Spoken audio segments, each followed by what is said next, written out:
What is going on, beautiful people? Welcome to another episode of the Narcissists Code. I'm your favorite self-aware narcissist, Mr. Lee Hammock, better known as Mental Healness, across all social media platforms. If this is your first time seeing my face or hearing my voice, I'm a diagnosed narcissist, and I use my platform on social media to raise awareness for NPD, get more people into therapy like myself, 5 years strong, and also validate the victims and survivors of said disorder.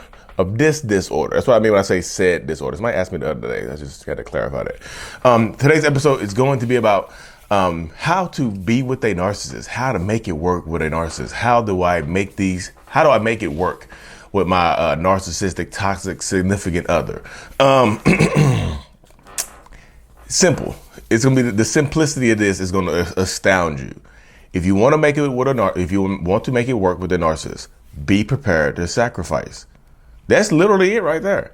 Be prepared to sacrifice. Be prepared to give yourself a lot of self-love and try to validate yourself, because it is rarely going to come from the other person. So this is one thing I do have to mention right here, y'all. So many people speak in absolutes about narcissists, and I think it hurts a lot of different people.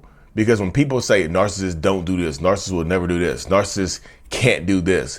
Like when they speak in absolutes, like the absence of this, like absolutes means this is fact right here. All narcissists do this right here.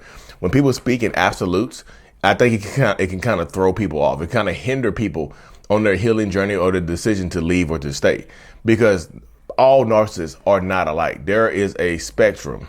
There absolutely is. There is a spectrum of narcissism. And there's a spectrum of the severity of the personality disorder. You look at me, you're like, oh, you're not like, you talk like my husband, you act like my husband, but y'all have completely different personality traits. Overall, yes, our personalities are going to be different, but the traits from the disorder are typically going to be the same. No two narcissistic people are alike. Look at me and Ben Taylor, Raw Motivations. He's a self-aware narcissist. We are alike in a lot of ways, but we're completely different in a lot of others. Look at Sarah, a Cluster B Milkshake on YouTube. A lot of same traits, but present them completely differently. The absolutes of narcissism, like all narcissists do this, all narcissists do that, and when you have a narcissistic person in your life and they don't do that one thing that all narcissists do, that might confuse you. Like, well, they do all of this other stuff, but they don't do that right there. They are actually really good at doing this part right here. You'll be like, well, all narcissists hate their kids. And then you have a narcissistic person that only loves the kids. You're like, well, they love, she's a good mom. He's a good dad. So they must not be a narcissist. But they cheating on you, they lying to you, they manipulating you, they beating on you, they doing all the other stuff. They gaslighting you, lack of empathy. They doing everything else, but they're a good parent. You know what I mean? That's how it goes right there. I had to get that out the way, y'all, because the absolutes can hinder people. I don't speak in absolutes. I don't say all narcissists. I say most. I say a lot. I say some. I say quite a few. I use words like that. That's why I use those words, because the absolutes, I don't think they help people. Whatever helps you heal, y'all. Whatever helps you heal. But one absolute is this is the one absolute. The narcissistic people do not change, y'all. I myself have not changed. I'm me. My behaviors have been altered. I know people are going to say, well, Lee, technically that's change right there. You just said you don't change, then you immediately say your behaviors have been altered. My thought processes is the same, y'all. I'm not going to go into too much detail. That's a whole nother video. But yeah, how to make it work with a narcissist, y'all. Let's get back on track. Hope y'all enjoyed that little absolute part. But how to make it work with a narcissist, y'all, it is. How do I say this right here? Like I said, sacrifice. You have to be willing to give more to the other person than you receive. You just have to. You have to be willing and able to sacrifice not only your mental health, but sometimes the mental health and the mistreatment of the kids involved, the animals that are involved, the people that are involved, and things like that. You have to be willing to sacrifice and give up a lot of stuff to be with this person. You just have to. That is the crux of it right there. That is the main bullet point right there. You're going to sacrifice. You are. Lee, you just spoke in an absolute. Yes, that's an absolute right there, because that's not describing a personality trait. That's describing what you have to do. You're going to have to sacrifice. Find me one person on this planet that has successfully stayed with a narcissist that hasn't sacrificed anything. Their family, their relationship with themselves, their weight, their health, their physical fitness, their mental health. You know what I mean? You're going through sacrifice, y'all. You just are. That's it right there. You're going through sacrifice to be with this person. So ask yourself, is it worth? What are you willing to give up? Write down I want to stay with my narcissistic partner. And then right immediately beneath that, write down what you're going to gain from staying with this person, and then what you're going to sacrifice. Do a cost benefit analysis. That's what I say. I always say do a cost benefit analysis right there, because pro cons lists, they work, but cost benefit analysis get down to the nitty gritty with it. Right foot creep, I don't want to see me. Looking around and stay low. That's the gritty, y'all. The nitty gritty. But literally, get down to it. Cost and benefit analysis. What are you going to give up? This is how you do it right here. So, benefit, I get my partner. I stay with my partner. Cost, I lose the relationship with my parents. My kids suffer mentally from emotional abuse.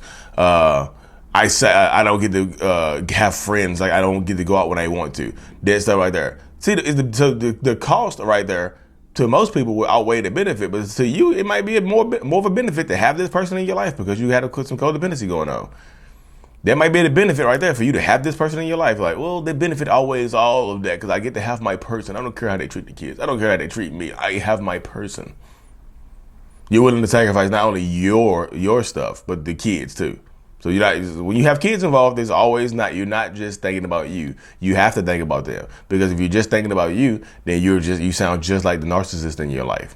I'm just thinking about my happiness. I have 2 kids by this person, and they'll be fine because I'm going to be happy with my person.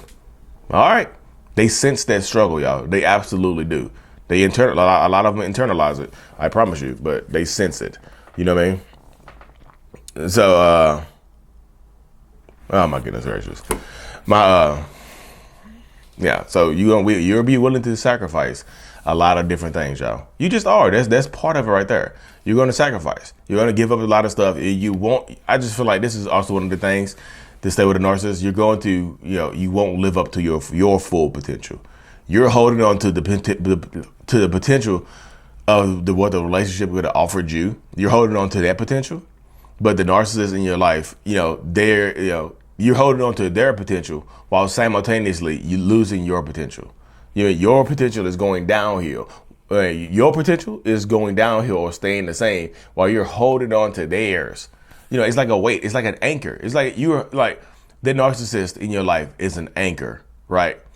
The surface of the water is a great life. It's a great, happy, fulfilled, mentally happy, physically happy, everybody happy life. You get to live up to your full potential. But that weight, that narcissist, is the anchor. So you hold on to the anchor. Guess what? If you hold on to an anchor, guess where you go?